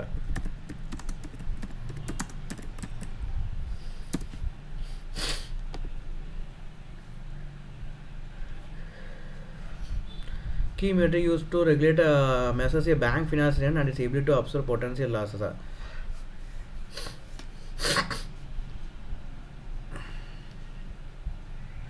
Most reliable and liquid funds such as shareholders equity and disclosure reserve தான் Tier 1 capital. Okay, Tier 1 capital plus Tier 2 capital by risk weighted asset தான் capital adequacy ratio. ஓகேங்களா? ஸோ இது இந்த ஃபார்முலாலாம் நீங்கள் படிக்கணும்னு அவசியம் இல்லை. ஏன்னா ஃபார்முலா வச்சு உங்களுக்கு கொஸ்டின்லாம் கேட்க போகிறதில்ல. தியரி கொஸ்டின் தான் உங்களுக்கு எடுக்க போகிறீங்க. ஸோ உங்களுக்கு புக்கில் அதை பற்றிலாம் கொடுக்கவே இல்லை. பட் நம்ம இந்த ஃபார்முலா நான் எதுக்கு உங்களுக்கு இப்போ பார்த்து உங்களுக்கு எக்ஸ்பிளைன் பண்ணுறேன்னா, கேபிட்டல் அடிக்குவேசி ரேஷியோ வந்து நம்ம எப்படி கண்டுபிடிக்கிறோம், அது எதுக்காண்டி கண்டுபிடிக்கிறோங்கிறத நீங்கள் தெரிஞ்சுக்கணும். ஓகேங்களா? ஒரு ஆடிட்டராக இருக்கீங்கன்னா தெரிஞ்சு. எக்ஸாமில் உங்களுக்கு கேட்க மாட்டாங்கன்னா, எக்ஸாமில் கேட்குறத மட்டும் நம்ம படிக்கக்கூடாது. நம்ம ஒரு ஆடிட்டர் ஆக போகிறோம். ஸோ ஒரு பேங்க்கில் போய் ஆடிட் பண்ணுறோன்னா கேபிட்டல் அடிக்குவேசி ரேஷியோனா என்னங்கிறது தெரிஞ்சுக்கணும். நீங்கள் சிஸ்டமில் ஃபீட் பண்ணிங்கன்னா அதுவே காமிச்சிடும். பட் இருந்தாலும் நீங்கள் தெரிஞ்சுக்கிட்டால் தான் பெஸ்ட்டு. Tier 1 கேபிட்டல் வந்து பார்த்தீங்கன்னா ஷேர் ஹோல்டர்ஸோட ஈக்விட்டி. நம்ம ஈக்விட்டி அது ரிஸ்கே கிடையாதுங்க. இப்போ நான் ஓனர் என் கை காசை நான் போட்டிருக்கேன்னா அது ரிஸ்கே கிடையாது. சரிங்களா? Tier 2 வந்து பார்த்தீங்கன்னா includes less liquid items, subordinate டெப்ட், hybrid instrument, undisclosed reserves. So Tier 2 பொறுத்த வரைக்கும் நம்ம கடன் வாங்கின ஃபண்டை ஃபுல்லாமே வச்சுருப்போம். Risk weighted asset, bank asset, loan investment adjusting for risk. For example government bond might have 0% weight, while unsecured personal have a 100% weight. risk weighted asset இப்போ Tier 1 capital plus Tier 2 capitalனா ஒன்றுமே இல்லை. Tier 1 capital நம்ம கை காசை போட்டிருப்போம். Tier 2 capitalனா deposit வாங்கிடுவோம். மக்கள் கிட்ட இருந்தது, அதாவது அக்கௌண்ட் ஹோல்டர் கிட்ட இருந்து டெபாசிட் வாங்கியிருப்போம், லோன் வாங்கியிருப்போம், அதுக்கப்புறம் டிபென்ச்சர் இஷ்யூ பண்ணி டிபென்ச்சர் மூலமாக வாங்கியிருப்போம். இது எல்லாமே Tier 2 capital. ஸோ மேலே வந்து பார்த்தீங்கன்னா கேபிட்டல் அடிக்குவேசி ரேஷியோ பொறுத்த வரைக்கும் Tier 1 plus Tier 2 by risk weighted asset. Tier 1னா ஓனரோடது. ஓனர் அவங்களோட ஷேர் ஹோல்டர்ஸ் அவங்களோட ஃபண்டை போட்டிருப்பாங்க. ஸோ அது வந்து பார்த்தீங்கன்னா Tier 1 கேபிட்டல். சப்போஸ் ஒரு 100 லட்ச ரூபா இவங்க கை காசு ஷேர் ஹோல்டர்ஸ் எல்லாருமே போட்டிருக்கிறாங்க. Tier 2 வந்து பார்த்தீங்கன்னா அக்கௌண்ட் ஹோல்டர்ஸோட டெபாசிட் ஒரு 80 லட்ச ரூபா டெபாசிட் வாங்கியிருக்கோம். சரிங்களா? அதுக்கப்புறம் வந்து பார்த்தீங்கன்னா ஒரு 20 லட்ச ரூபா வந்து பார்த்தீங்கன்னா டிபென்ச்சர் மூலமாக வேறு நிறைய டிபென்ச்சர் மூலமாக வந்திருக்குன்னு வச்சுக்கோங்க. ஸோ இது ஒரு 100 லட்ச ரூபா இருக்குது. ஸோ டோட்டலாக இந்த 100 லட்சம் இதில் ரிஸ்க் வெயிட்டட் அசட் இதை வச்சு தான் நம்ம என்ன பண்ணியிருப்போம், ரிஸ்க் வெயிட்டட் அசட் லோன்ஸ் நம்ம யூஸ் பண்ணியிருப்போம், லோனில் நம்ம யூஸ் பண்ணியிருப்போம், இல்லை வேறு எங்கேயாச்சும் நம்ம இன்வெஸ்ட் பண்ணியிருப்போம். ஸோ இது வந்து பார்த்தீங்கன்னா நம்ம கையில் இருக்கக்கூடிய ஃபண்டு, கடன் வாங்கியிருக்கிறோம், ஓனர்ஸோட ஈக்விட்டி, கையில் இருக்கக்கூடிய ஃபண்ட் வந்து பார்த்தீங்கன்னா 200 லட்சம்.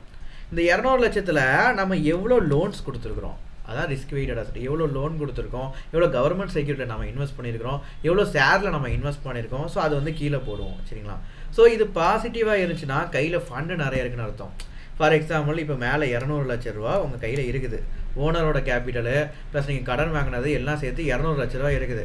அதில் நீங்கள் கடன் கொடுத்தது இன்வெஸ்ட் பண்ணது வந்து ஒரு ஜஸ்ட் 150 லட்சம்னா உங்களுக்கு பாசிட்டிவாக வருமா, இல்லை அதிகமாக வருமா? அதிகமாக மீன்ஸ் உங்களுக்கு எப்படி சொல்ல, கிரேட்டர் தென் 1 வரணும். சரிங்களா? ஸோ கிரேட்டர் தென் 1 இருந்துச்சு அப்படின்னா பெஸ்ட்டு. உங்கள் கையில் வந்து பார்த்தீங்கன்னா நீங்கள் இன்வெஸ்ட் பண்ணது போக ஃபண்டு உங்கள் கையில் லிக்விடிட்டி அதிகமாக இருக்குன்னு அர்த்தம். சரிங்களா? ஸோ 200 லட்ச ரூபா உங்கள் கையில் இருக்குது, 150 லட்சம் தான் நீங்கள் இன்வெஸ்ட் பண்ணிருக்கீங்க, ரிமைனிங் 50 லட்ச ரூபா லிக்விடிட்டி ஃபண்ட் அங்கே இருக்குது. சரிங்களா? So greater than 1. இப்போ 200/150 போடுங்க. கேல்சி கையில் இல்லைன்னா நம்ம வேலையே விடாது. 200/150 போட்டிங்கன்னா 1.33. ஸோ கிரேட்டர் தென் 1 தான். ஸோ இந்த இடத்துல வந்து பார்த்தீங்கன்னா லிக்விடிட்டி வந்து ப்ராப்பராக இருக்குது. இதுதான் கேபிட்டல் அடிக்குவேட். கேபிட்டல் எவ்வளோ தூரம் அடிக்குவேட்டாக இருக்குது. ஓகேங்களா? ஸோ இதுதான் கேபிட்டல் அடிக்குவேட் ரேஷியோ. ஸோ அது வந்து ப்ராப்பராக இருக்கா? ஓகே. ஸோ இதெல்லாம் ஆடிட்டர் வந்து வெரிஃபை பண்ணும். நீங்கள் எக்ஸாம்பிள் எழுதுகிறப்போ ஆடிட்டர் வந்து இந்த 3ஐயும் வெரிஃபை பண்ணுவார். இதை மட்டும் நீங்கள் எழுதினாலே போதும். உள்ளலாம் ரொம்ப இன்டெப்த்தாக நீங்கள் எழுதணும் நீட் இல்லை. பட் நீங்கள் இன்டெப்த்தாக தெரிஞ்சுக்கிட்டால் தான் உங்களுக்கு வந்து இது புரியும். ஸோ எதுக்காக நம்ம ஆடிட் பண்ணுறோம் அப்படிங்கிறத நீங்கள் புரிஞ்சுக்கணும். சரிங்களா? நம்ம வந்து எதுக்காண்டி படிக்கிறோன்னா எக்ஸாம் ஓரியன்டாக நம்ம படிக்கல. சரிங்களா? ஒரு இடத்துக்கு நம்ம ஆடிட் பண்ண போகிறோம், இந்த ஃபீல்டில் நம்ம ஒர்க் பண்ண போகிறோம். அந்த ஃபீல்டில் வந்து பார்த்திங்கன்னா நம்ம தெரிஞ்சுக்கணும். நீங்கள் ஒர்க் பண்ணக்கூடிய ஏரியாவில் அங்கே போயிட்டுக்கு நீங்கள் வந்து எல்லாருமே ஒர்க் பண்ணுற போகிறப்போ எல்லோரும் என்ன தெரியுமா சொல்கிறாங்க, நான் படித்ததுக்கும் இங்கே வேலை பார்க்குறதுக்கும் சம்மந்தமே இல்லைங்க. ஏன் அப்படி சொல்கிறாங்க எனக்கு புரியலை. படித்ததுக்கும் வேலை பார்க்குறதுக்கும் 100% நிறைய ரிலேட்டிவிட்டி இருக்குது, சம்மந்தம் இருக்குது. ஓகேங்களா? படிக்கிறப்போ வந்து பார்த்தீங்கன்னா ஜஸ்ட் ஓகே ஆடிட்டர் வந்து இதெல்லாம் வெரிஃபை பண்ணுவார், இப்படி படிச்சிங்க அப்படின்னா அங்கே வேலை பார்க்க போகிற இடத்துல வந்து பார்த்தீங்கன்னா இதை பற்றி உங்களுக்கு தெரியாமல் சம்மந்தம் இல்லைன்னு சொல்லிட்டு இருப்பீங்க. பட் நீங்கள் ப்ராக்டிக்கலான வேலை படிச்சிங்கன்னா நீங்கள் ஒர்க் பண்ணக்கூடிய ஏரியாவில் எல்லாமே கண்டிப்பாக அப்ளை ஆகும். சரிங்களா? கண்டிப்பாக அப்ளை ஆகும். நான் ஒர்க் பண்ணக்கூடிய ஏரியாலையுமே வந்து அப்ளை ஆணுச்சுது. சரிங்களா? ஆணுச்சுது. இப்போது எனக்கு அப்போது அவ்வளோவா தெரியல. நான் இன்டர் படிக்கிறப்போ அவ்வளோ ப்ராக்டிக்கலாக படிக்கலை. பட் நான் வந்து ஒர்க் பண்ண பேங்க் ஆடிட் போயிருக்கிறேன், ஸ்கூலில் ஆடிட் போயிருக்கிறேன். ஸோ எனக்கு அப்போது எனக்கு அவ்வளோ புரியலை. பட் இப்போ உங்களுக்கு கிளாஸ் எடுக்கிறப்ப நான் ப்ரிப்பேர் பண்ணுறேன் பார்த்தீங்களா, இப்போ தான் நம்ம பேங்க் ஆடிட்டில் நம்ம இவ்வளோ ப்ராசஸ் நம்ம பண்ணியிருக்கிறோமே, இது எல்லாமே நம்ம இங்கே படிக்கிறோங்கிறது இப்போ எனக்கு புரியுது. ஸோ நான் லேட்டராக புரிஞ்சுக்கிட்டேன். பட் நீங்கள் கிளாஸ் படிக்கிறப்போ வந்து பார்த்தீங்கன்னா இப்போவே நீங்கள் எல்லாமே தெரிஞ்சுக்கிறது வந்து பார்த்தீங்கன்னா ப்ராக்டிக்கலாக தெரிஞ்சுக்கிறது ரொம்ப நல்லது. ஓகேவா? ஏன்னா ஃபியூச்சரில் நீங்கள் ஒர்க் போடக்கூடிய ஏரியாலாம் நீங்கள் பேபேன் முடிக்காமல் அந்த இடத்துல சரி நம்ம படித்ததெல்லாம் இதெல்லாம் நம்ம இங்கே அப்ளை பண்ணுறோன்னு சொல்லிட்டு ஒன்ஸ் நீங்கள் படித்ததை நீங்கள் அங்கே அப்ளை பண்ணீங்க அப்படின்னா அடுத்தடுத்து உங்களோட எக்ஸ்பீரியன்ஸ் வந்து நல்ல ஒரு ஃப்ரூட்ஃபுல்லாக இருக்கும். ஓகே? ஸோ எக்ஸ்பீரியன்ஸ் நல்லாயிருக்கும். டக்குன்னு போயிட்டு நீங்கள் வந்து ஓகே இதை வச்சு கொடுப்பாங்க, ரெடிஃபை பண்ணுவோம், இதை கொடுப்பாங்க, வெரிஃபை பண்ணுவோம், இதை டிக் பண்ணுவோம், அதை சாஃப்ட்வேரில் ஏற்றுவோம். ஸோ இந்த ப்ராசஸ் மட்டும் பண்ணாமல் இதெல்லாம் நம்ம பண்ணுறது படிச்சிருக்கோமே, இந்த படிச்சதெல்லாம் இங்கே அப்ளை பண்ணிட்டுருக்கோங்கிறத ஜஸ்ட் ஒன் டைம் நீங்கள் யோசிச்சிங்கன்னா இந்த ப்ராசஸில் அடுத்த அப்டேட் என்ன பண்ணலாம் அப்படிங்கிறத நீங்கள் யோசிப்பீங்க. இல்லாட்டி நீங்கள் ஆடிட் போகிறீங்களா, இதுதான் வேலை, இது ரெகுலராக இந்த வேலை தான் நடக்குது, இது பார்ப்போம் வருவோம் இப்படி இருப்பீங்க. நீங்கள் படித்ததை கொஞ்சம் நீங்கள் அப்ளை பண்ணுற மாதிரி உங்கள் பிரெயின் வந்து நீங்கள் அப்ளை பண்ணிங்க அப்படின்னா அந்த ப்ராசஸில் இதுக்கப்புறம் ஏதாச்சும் அப்டேட் பண்ணலாங்கிற உங்கள் சைட்லேருந்து நீங்கள் ஐடியாஸ் வந்து யோசிக்கலாம். சரிங்களா? ஸோ ப்ராக்டிக்கலான வேலை படிங்க, அது எப்போவுமே நல்லது. ஸோ அது இப்போ எக்ஸாமில் இதனால் நமக்கு மார்க் கிடைக்காது அப்படின்னு யோசிச்சிங்கன்னா மார்க்கெலாம் நமக்கு பிரச்சனையே கிடையாது. Okay? Mark just mark number தான், ஃபிகர் தான்.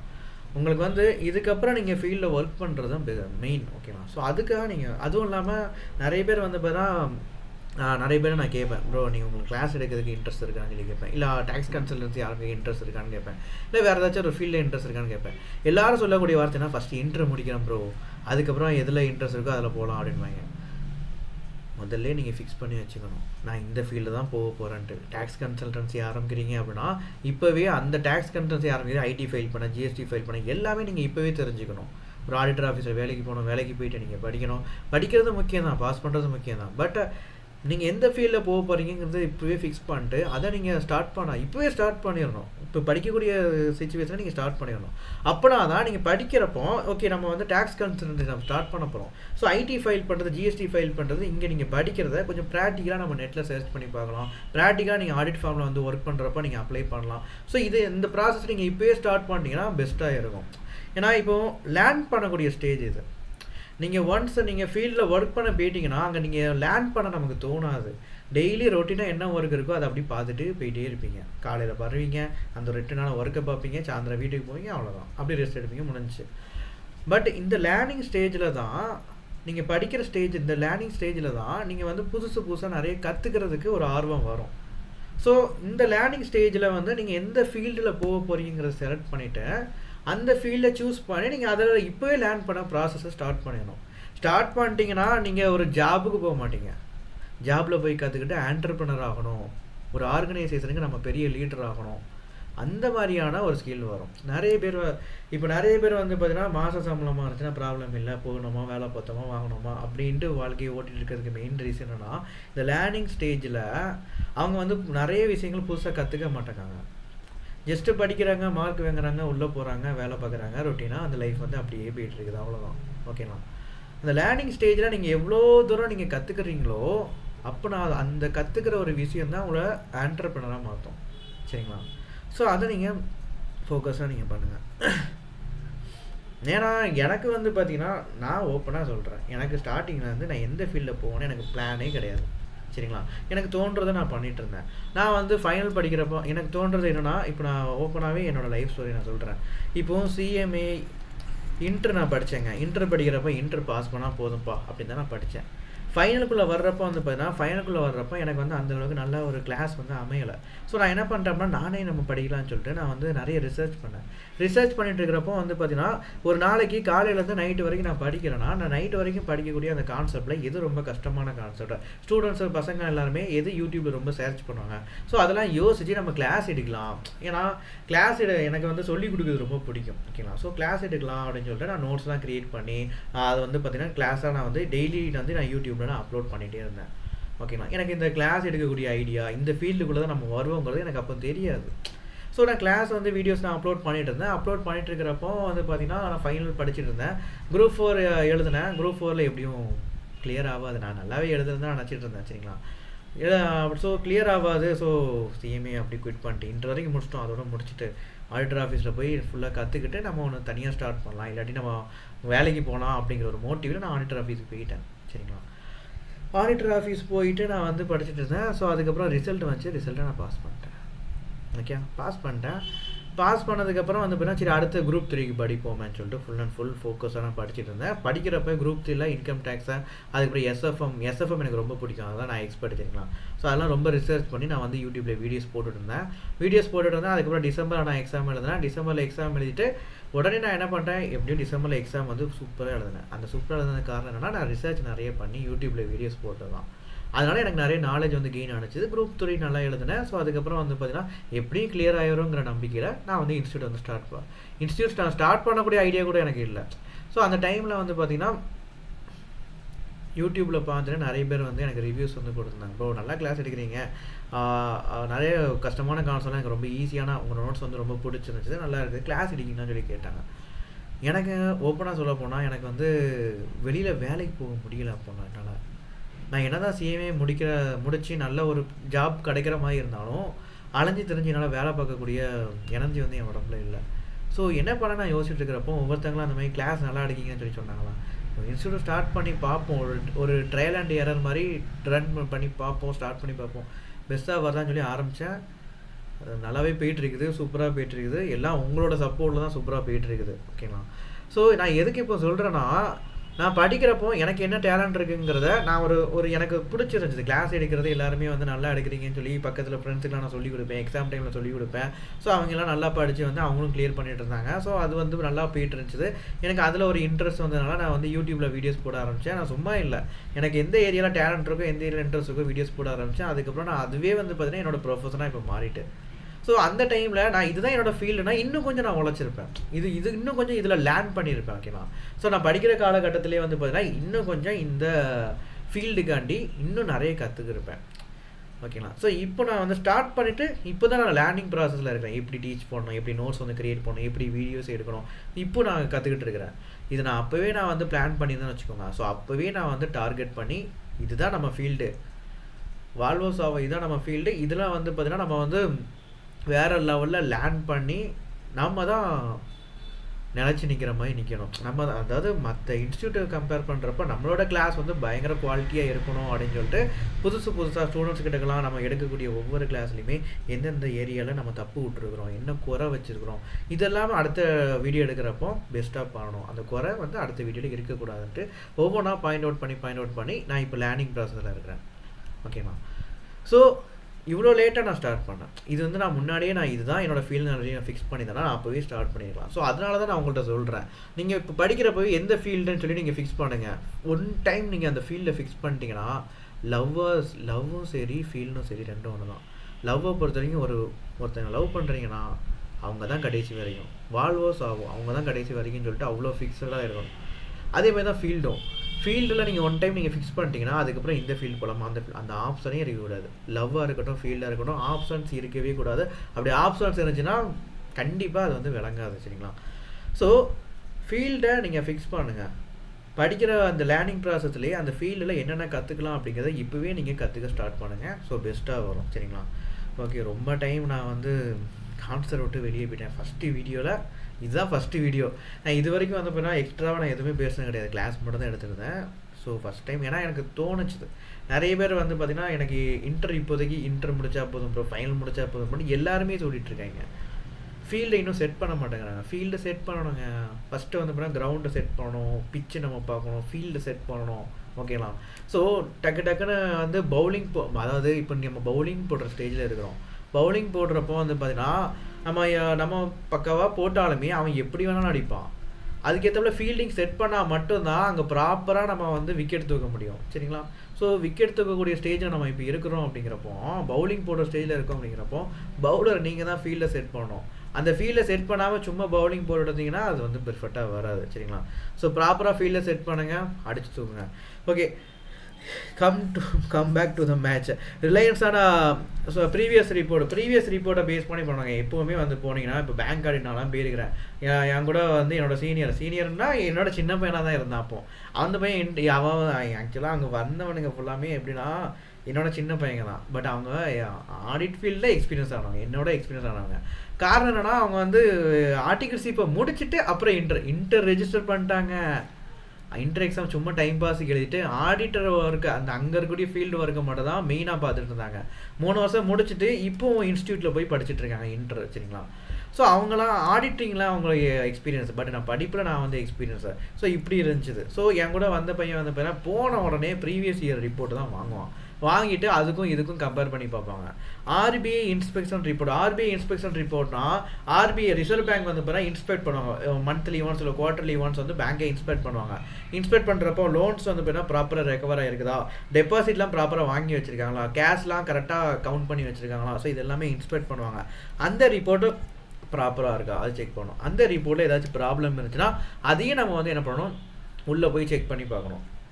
அப்புறம் internal audit report. So internal audit வந்து அப்பப்போ நடக்கும். ஓகேங்களா? ஸோ பேங்க்கு உள்ளே இன்டர்னல் ஆடிட் மீன்ஸ் பேங்க்கோட ஆடிட்டர் ஒன்று வச்சுருப்பாங்க. ஸோ அந்த ஆடிட்டர் வந்து பார்த்தீங்கன்னா மந்த்லி ஒன்ஸ் வந்து பார்த்தீங்கன்னா உள்ள ஆடிட் பண்ணி ரிப்போர்ட் வந்து சப்மிட் பண்ணியிருப்பாரு. இதை நம்ம போய் இந்த ஆடிட் ரிப்போர்ட்டை நம்ம செக் பண்ணி பார்க்கணும். அந்த ஆடிட் ரிப்போர்ட்டில் ஏதாச்சும் ஒரு குவாலிஃபைடு ஏரியா இருந்துச்சுன்னா அந்த குவாலிஃபைடு ஏரியாவில் என்னென்ன மிஸ்டேக் இருந்துச்சு அது சரி பண்ணிட்டாங்கன்னா நம்ம செக் பண்ணுவோம். ஃபார் எக்ஸாம்பிள் வந்து பார்த்தீங்கன்னா லோன் வந்து மிஸ் கிளாசிஃபிகேஷன் வந்து பண்ணியிருப்பாங்க. மிஸ் கிளாசிஃபிகேஷன் மீன்ஸ் ஸ்டாண்டர்ட் அசட்னு சொல்லி போட்டு வச்சுருப்பாங்க, சப்ஸ்டாண்டர்ட் அசட்டை. ஸோ அதெல்லாம் ப்ராப்பராக என்ட்ரிஸ் வந்து ப்ராப்பராக போட்டாங்களாம். ஸோ அதை நம்ம செக் பண்ணி பார்க்கணும். பர்போஸ் என்னன்னா ரெக்கரிங் திரும்ப ஒரு தப்பான ஒரு விஷயத்தை திரும்ப பண்ணிட்டு இருக்கக்கூடாது. ஸோ அதனால் ப்ரீவியஸ் ஆடிட் ரிப்போர்ட்டை வந்து நம்ம செக் பண்ணி பார்ப்போம். ஓகேங்களா? ஓகே, ஸோ பார்ட் 2 வந்து ஸ்பெஷல் இஷ்யூஸ். இந்த ஸ்பெஷல் இஷ்யூஸ் வந்து பார்த்தீங்கன்னா இப்போ தான் இது வரைக்கும் நம்ம என்ன பண்ணுறோன்னா ப்ரீவியஸ் இயர் ரிப்போர்ட் நம்ம பார்த்தோம். அதுக்கப்புறம் வந்து பார்த்தீங்கன்னா பேசல் ஃப்ரேம் ஒர்க் வந்து ப்ராப்பராக நம்ம பார்த்தோம். ஆடிட் பிளான் நம்ம பண்ணோம். மெட்டீரியாலிட்டி நம்ம வந்து செக் பண்ணோம். ஸோ இது எல்லாமே பண்ணிவிட்டு இதுக்கப்புறம் தான் இது வரைக்கும் நம்ம ஃபினான்ஷியல் ஸ்டேட்மெண்ட்டுக்குள்ளே என்ட்ரு ஆனோமா இல்லை. ஃபினான்ஷியல் ஸ்டேட்மெண்ட் ஆடிட்டாக இருந்தாலும் ஃபஸ்ட்டு இவ்வளோவும் பண்ணிட்டு தான் ஃபினான்ஷியல் ஸ்டேட்மெண்ட்டுக்குள்ளேயே நம்ம கை வைக்கணும். எடுத்த உடனே போய் ஃபினான்ஷியல் ஸ்டேட்மெண்ட்டில் கை வச்சோன்னு வச்சுக்கோங்க, அவ்வளோதான், தூக்கி அடிச்சிடும். ஸோ ஃபஸ்ட்டு எடுத்த உடனே நம்ம என்ன பண்ணணும் அப்படின்னா பேங்க்கோட என்விரான்மெண்ட்டை செக் பண்ணணும். பேங்க் என்ன மாதிரி ஆப்ரேஷன் பண்ணுறாங்க, இன்டர்னல் கண்ட்ரோல் சிஸ்டம் எப்படி இருக்குது, ரெகுலேட்டரி என்வரான்மெண்ட், ரிஸ்க் எக்ஸ்போசர் எல்லாமே நம்ம செக் பண்ணணும். நெக்ஸ்ட் அக்கௌண்டிங் ப்ராசஸ் வந்து எப்படி பண்ணிட்டு இருக்காங்க, கோர் பேங்கிங் சிஸ்டம்க்கு என்ன சாஃப்ட்வேர் வந்து யூஸ் பண்ணுறாங்க, மேனுவல் ப்ராசஸ் அங்கேருந்து இருக்கவே கூடாது. அதுக்கப்புறம் ஆட்டோமேட்டட் என்ட்ரிஸ் எப்படி பண்ணுறாங்க, அந்த என்ட்ரிஸ் டிரான்சாக்ஷன்லாம் யார் கையில் ஆக்சஸ் கண்ட்ரோல் இருக்குது, ஆத்தரைஸ் ஹையரச்சி யாருக்கு கீழே யார் எப்படி அந்த அப்ரூவல்லாம் பண்ணுறாங்க, அப்புறம் ஆடிட் ட்ரைல்ஸ் இது எல்லாமே நம்ம செக் பண்ணுவோம். Credit risk, market risk, operation risk இதெல்லாம் ப்ராப்பராக இருக்குன்னு சொல்லி செக் பண்ணுவோம். அதுக்கப்புறம் வந்து பாருங்க இதெல்லாம் தெரிஞ்சுக்கிட்டு தான் ஆடிட் பிளானே நம்ம பண்ணுவோம். சரிங்களா? பிளான் பண்ணுவோம். பிளான் பண்ணிவிட்டு பிளானில் வந்து பார்த்தீங்கன்னா பிரான்ச்சை செலக்ட் பண்ணுவோம். சாம்பிள் படி சாம்பிளிங் மெத்தடில் எந்த டிரான்சாக்ஷனை நம்ம சாம்பிள் சூட் பண்ணி அதை ஆடிட் பண்ணுங்கிறத அந்த சாம்பிளிங் நம்ம பண்ணுவோம். அதுக்கப்புறம் ரிஸ்க் ஏரியா எங்கே இருக்குது, எங்கே மோஸ்ட் ரிஸ்க் ஏரியா, அந்த ரிஸ்க் ஏரியா எந்த டைம் டு எந்த டைம் நம்ம ஆடிட் பண்ணலாம். ஸோ இது எல்லாமே நம்ம பிளான் பண்ணுவோம். பிளான் பண்ணிட்டு மெட்டீரியாலிட்டி மீன்ஸ் இந்த அது வந்து based on the level affecting your decision, use பெரிய லெவல், அதாவது 1000 கோடி 2000 கோடி டேர்ன் ஓவர் பண்ணக்கூடிய கம்பெனியில், அதுக்கு டேர்ன் ஓவர் பண்ணக்கூடிய பேங்க்கில் 2 லட்ச ரூபா 3 லட்ச ரூபா இதெல்லாம் மெட்டீரியலே கிடையாது. 20 கோடி ரூபா 30 கோடி ரூபா 10 கோடி ரூபா இது வந்து மெட்டீரியலாக நம்ம எடுத்துக்கலாம். சரிங்களா? ஸோ அந்த மெட்டீரியாலிட்டி என்னங்கிறத நம்ம செக் பண்ணணும். பேசல் ஃப்ரேம் ஒர்க் குளோபல் ஸ்டாண்டர்டை வந்து ஃபாலோ பண்ணியிருக்காங்களா அது செக் பண்ணணும். அதுக்கப்புறம் ப்ரீவியஸ் இயர் ரிப்போர்ட்டை நம்ம கம்பேர் பண்ணி பார்க்கணும். இவ்வளவும் அனலைஸ் பண்ணதுக்கப்புறம் தான் நம்ம ஃபினான்ஷியல் ஸ்டேட்மெண்ட்டுக்குள்ளே வரும். அதுதான் ஸ்பெஷல் இஷ்யூஸ் பார்ட் 2. ஓகேங்களா? ஸோ ஃபினான்ஷியல் ஸ்டேட்மெண்ட்டுக்குள்ள now auditor check the financial statement. So இந்த பார்ட் 2 வந்து நம்ம நெக்ஸ்ட் வீடியோவில் நம்ம பார்ப்போம். சரிங்களா? ஸோ இந்த வீடியோ வந்து கம்மி ஹவர்ஸ் தான். அந்த ஹவர்ஸில் பாதி விஷயம் வந்து உங்கள் ஃபீல்டை செட் பண்ணுறத அந்த ஒரு மோட்டிவேஷன் ஸ்பீச்லேருந்து போயிடுச்சு. ஸோ பார்ட் வந்து நெக்ஸ்ட் வீடியோவில் பார்ப்போம். கண்டிப்பாக சொல்கிறேன், இந்த ஒரு வீடியோவில் தான் அந்த மோட்டிவேஷன் ஸ்பீச் வந்து நான் அதிகமாக பேசியிருக்கேன். இதுக்கப்புறமும் சரி, இதுக்கு முன்னாடியும் சரி, நான் இதுக்கப்புறம் அவ்வளோவா பேச மாட்டேன். ஏன்னா நீங்களாம் மெச்சூர்டு, உங்களுக்கெல்லாம் 18+ ஆகிடுச்சு, மெச்சூர்டு. ஸோ அப்படிங்கிறப்போ உங்களுக்கு உட்காந்து அட்வைஸ் பண்ணணுங்கிற அவசியம் இல்லை. ஒன் டைம் நான் சொல்லிட்டேன், ஃபீல்டில் வந்து செட் பண்ணுங்கள், அதை பேஸ் பண்ணி நீங்கள் வந்து லேர்ன் பண்ணுங்கள், அவ்வளோதான் முடிஞ்சு. அதுக்கப்புறம் ஒவ்வொரு ப்ராசஸும் நீங்களே பண்ண ஆரம்பிச்சிடணும். ஏன்னா அதுக்கு மேலே வந்து அட்வைஸ் நான் பண்ணக்கூடாது. ஏன்னா ஒவ்வொருத்தரோட லைஃப்பும் ஒவ்வொரு விதமாக இருக்கும், ஒவ்வொருத்தரோட டேலண்ட்டும் ஒவ்வொரு விதமாக இருக்கும். நான் படிக்கக்கூடிய விதமும் இன்னொருத்தர் படிக்கக்கூடிய விதமும் வேறு விதமாக இருக்கும். ஓகேங்களா? ஸோ ஜென்ரலாக வந்து பார்த்தீங்கன்னா நீங்கள் வந்து ஃபீல்டை செட் பண்ணுங்கள், அதுக்கப்புறம் அதை பேஸ் பண்ணி நீங்கள் லேர்னிங் ப்ராசஸ் பண்ணுங்கன்னு சொல்லி நான் சொல்லலாம். அந்த அட்வைஸ் மட்டும் தான் கொடுக்கலாமே தவிர நீங்கள் இந்த ஃபீல்டு தான் செட் பண்ணணும், சரி ஓகே அந்த ஃபீல்டுக்குள்ளே நீங்கள் என்ன மாதிரி லேர்னிங் ப்ராசஸ் பண்ணணும், இது வந்து பார்த்தீங்கன்னா நான் அட்வைஸ் பண்ண முடியாது. அது அவங்களோட பார்ட் ஆஃப் லைஃப்பில் அவங்க டிசைட் பண்ணக்கூடியதை பேஸ் பண்ணி இருக்கணும். சரிங்களா? அதாவது டெசிஷன் எடுக்கிறது மட்டும் தான் நான் சொல்லணுமே தவிர அந்த டெசிஷனை அவங்க தான் எடுக்கணும். சரிங்களா? ஸோ அதுதான் இப்போ மோஸ்ட் ஆஃப் த அப்பா அம்மா பேரண்ட்ஸோட பிரச்சனையே தான். பசங்களோட டெசிஷனை ஃபுல்லாக அவங்க தான் எடுப்பாங்க. இப்போ நீங்கள் என்ன படிக்கணும், என்ன பண்ணணும், ஏது பண்ணணும், எல்லா டெசிஷனும் அவங்க எடுப்பாங்க. பசங்களுக்கு டெசிஷன் எடுக்கவே தெரியாத அளவுக்கு வளர்ந்துட்டுருக்குறாங்க. ஸோ அது வந்து எங்கள் அப்பா அம்மா அப்படி தான். ஸோ ஏன்னா நம்ம கஷ்டப்பட்டுறக்கூடாதுங்கிறதுக்காண்டி எல்லா முடிவும் அவங்க எடுத்துகிட்டு இருப்பாங்க. ஓகேங்களா? பட் அப்படி எடுக்கிறது வந்து பெரிய தப்பு. நாளைக்கு நமக்கு ஒரு குழந்தை வந்துச்சு, நம்ம வந்து இது பண்ணுறோம்னா அவங்கள முடிவெடுக்க விடணும். சரிங்களா? அவங்களுக்கு ஃப்ரீடம் கொடுக்கணும். அந்த ஃப்ரீடம்லாம் அவங்க முடிவெடுக்க விடணும். அந்த முடிவை வந்து கரெக்டாக எடுக்கிறாங்களா அப்படிங்கிறத மட்டும் நம்ம மானிட்டர் பண்ண போகிறோம். சரிங்களா? ஓகே. ஸோ ஃபீல்டு செட் பண்ணுங்கள். செட் பண்ணிவிட்டு அந்த ஃபீல்டில் என்ன லேர்னிங் பண்ணணுமோ அந்த ப்ராசஸை இப்போவே நீங்கள் ஸ்டார்ட் பண்ணுங்கள், பெஸ்ட்டாக பண்ணுங்கள். நெக்ஸ்ட் வீடியோவில் பார்ட் 2 கூட நம்ம என்ட்ரு ஆகும். பை.